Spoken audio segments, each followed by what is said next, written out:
જય શ્રી કૃષ્ણ. શ્રીમદ ભાગવત મહાપુરાણ તૃતીય સ્કંદ અધ્યાય 2.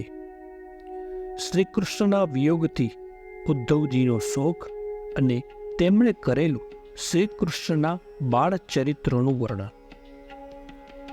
શ્રી સુખદેવજી બોલ્યા, ભગવાનના ભક્ત ઉદ્ધવજીને એ રીતે વિદુરજીએ સંબંધીઓની વાત પૂછી. એટલે શ્રી કૃષ્ણનું જેમને સ્મરણ કરાવ્યું હતું એવા ઉદ્ધવજી શ્રી કૃષ્ણના વિરહની ઉત્કંઠાના આવેશથી ઉત્તર આપવા ઉત્સાહ કરી શક્યા નહીં. કારણ કે ઉદ્ધવજી 5 વર્ષના હતા તે સમયે પણ બાળ લીલામાં શ્રી કૃષ્ણ કલ્પીને કલ્પિત સાધનોથી પણ તેમનું પૂજન કરતા, અને તે વખતે માતા ભોજન કરવા કાલાવાલા કરતી છતાં ભોજનની ઈચ્છા કરતા નહીં. તે ઉદ્ધવજી શ્રીકૃષ્ણની સેવા કરી કાળે કરી વૃદ્ધ થયા હતા. તેમણે શ્રીકૃષ્ણની કુશળ વાર્તા વિદુરજીએ પૂછી. તે વખતે પોતાના સ્વામીના ચરણનું સ્મરણ થતાં તે સી રીતે ઉત્તર આપી શકે?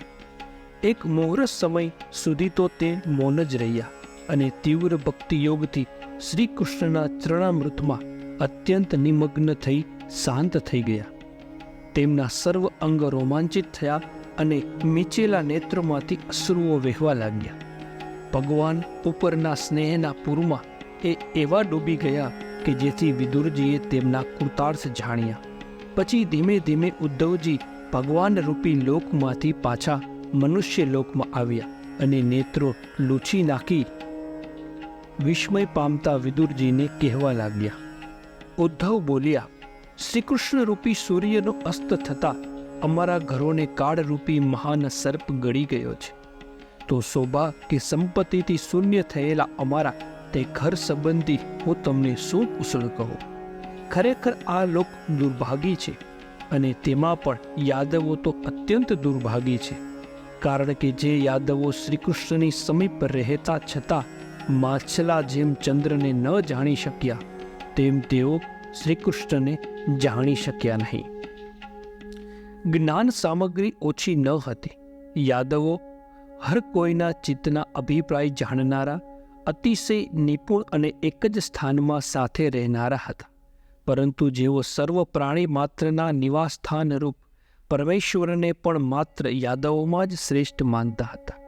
જે યાદવો ભગવાનની માયા વડે મોહિત થઈ આ શ્રીકૃષ્ણ અમારા બંધુ છે એમ કહેતા અને શિશુપાલ વગેરે વેરીઓ વેરનો આશ્રય કરી ભગવાનની નિંદા કરતા, પણ તેઓના વાક્ય વડે આત્મરૂપી શ્રી હરિ વિશે આસક્ત મનવાળી પુરુષની બુદ્ધિ કદી મોહ પામી નથી.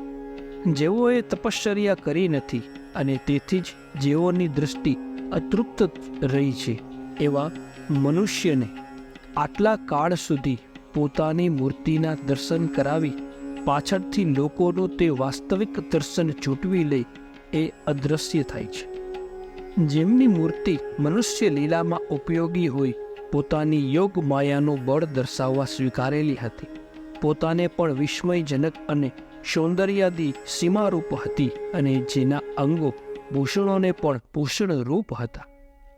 અહો દ્રષ્ટિને પરમ આનંદકારક જે મૂર્તિને ધર્મરાજાના રાજસૂય યજ્ઞમાં જોઈને ત્રણેય લોક માન્યું હતું કે વિધાતાની સ્થૂળ સૃષ્ટિ રચનામાં અથવા મનુષ્ય સૃષ્ટિમાં જે કંઈ કુશળતા છે તે સંપૂર્ણપણે આ મૂર્તિમાં ખર્ચાઈ ગઈ છે, કે બ્રહ્માની પાસે આવી મનુષ્ય સૃષ્ટિ રચવાની કુશળતા હવે રહી જ નથી. વળી જેમનામાં સ્નેહ વ્યાપ્ત હાસ્ય રાસ અને લીલા દર્શન વડે જેઓએ ભગવાન તરફથી માન મેળવ્યું હતું એવી વ્રજની સ્ત્રીઓ દ્રષ્ટિ સાથે બુદ્ધિ પણ તે ભગવાનની પાછળ જ જતી હોવાથી ઘરમાં સર્વ કામકાજ અધૂરા મૂકીને જ ઊભી રહેતી.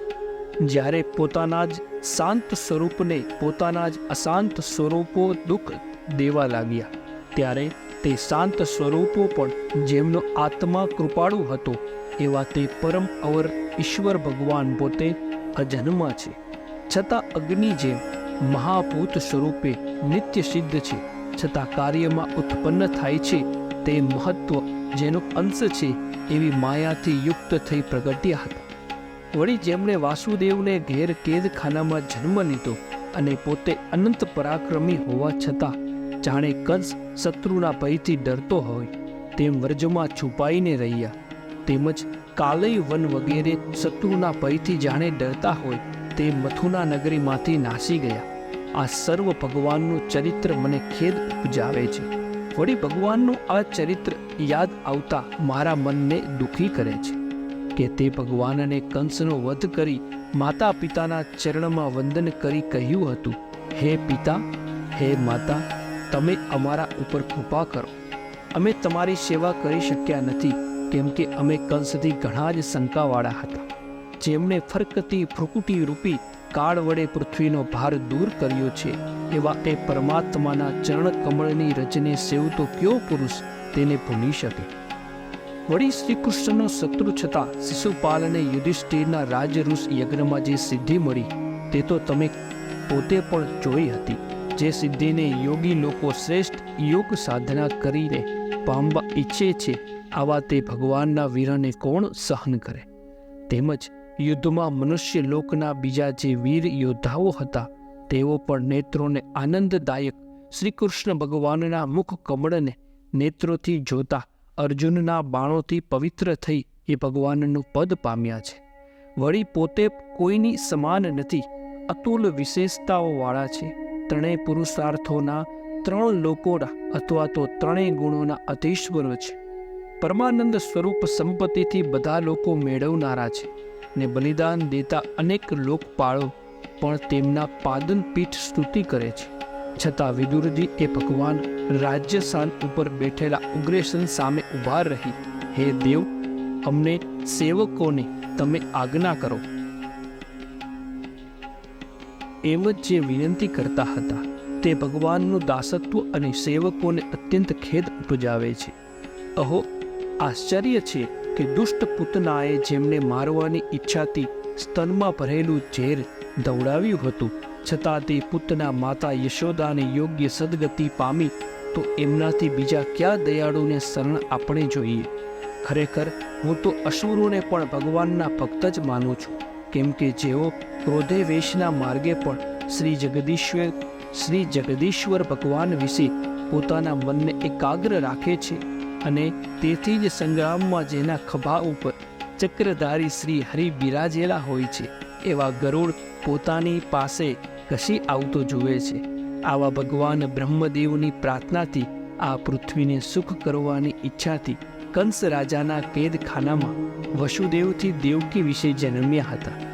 પછી પિતા વસુદેવ કંસથી ડરતા હતા, તેથી પોતે નંદના વ્રજમાં ગયા અને ત્યાં પોતાના તેજને ગુપ્ત રાખી તે ભગવાન બળદેવની સાથે 11 વર્ષ સુધી રહ્યા હતા. વળી ત્યાં શબ્દ કરતા પક્ષીઓથી વ્યાપ્ત વૃક્ષોવાળા યમુનાના ઉપવનમાં ગોવાળોથી વીંટાઈને તે ભગવાન વાછરડા ચારતા રમતા હતા. એ સમયે સુંદર સિંહ બાળકની પેઠે જોતા તે જાણે રડતા હોય અથવા હસતા હોય એ રીતે વ્રજવાસીઓને જોવા યોગ્ય બાળ ચેષ્ટાઓ દેખાડતા હતા. વળી તે જ ભગવાન શોભાના સ્થાનરૂપ ધોળી ગાય તથા બળદોવાળા ગોધન ચારતા અને વાંસળી વગાડતા પોતાના અનુયાયી ગોવાળોને રમાડતા હતા. તે સમયે કંસ રાજાએ માયાવી અને ઈચ્છાનુસાર રૂપ ધારણ કરનાર જે અસુરો મોકલ્યા હતા તેઓને બાળક જેમ રમકડા ભાગી નાખે તેમ લીલા માત્રમાં મારી નાખ્યા હતા. પછી યમુનામાં વસતા કાળિયા નાગને નાથી તેને લીધે ઝેરી થયેલું યમુનાનું જળ પીવાથી મરણ પામેલા ગોવાળિયા તથા ગાયને તે ભગવાને સજીવન કરી ઝેર વિનાનું થયેલું યમુનાનું જળ તેઓને પાયું હતું. વળી તે પ્રભુએ ઇન્દ્રનું અભિમાન દૂર કરવા ગોપરાજ નંદ પાસે ઇન્દ્ર પૂજાનો ભંગ કરી ઉત્તમ બ્રાહ્મણ દ્વારા ગાયોની પૂજારૂપ ગોષવ યજ્ઞ કરાવ્યો હતો અને તે દ્વારા નંદના અતિ સમૃદ્ધ ધનનો સદવ્યય કરવા ઈચ્છા કરી હતી. તે વેળા ક્રોધથી અત્યંત વિહળ થયેલો ઇન્દ્ર જ્યારે વરસાદ વરસવા લાગ્યો ત્યારે હે વિદુરજી, અતિશય વ્યાકુળ થયેલા વ્રજનું પોતે કૃપા કરીને ગોવર્ધન પર્વતરૂપી છત્રથી રક્ષણ કર્યું હતું. તેમજ શરદ ઋતુના ચંદ્રના કિરણોથી ઉજ્જવળ રાત્રિના પ્રારંભને માન આપી સ્ત્રીઓના મંડળને શોભાવના તે ભગવાન મધુર પદવાળા ગીત ગાતા રાસ રમ્યા હતા. શ્રીમદ ભાગવત મહાપુરાણ તૃતીય સ્કંદ અધ્યાય 2 સમાપ્ત. જય શ્રી કૃષ્ણ.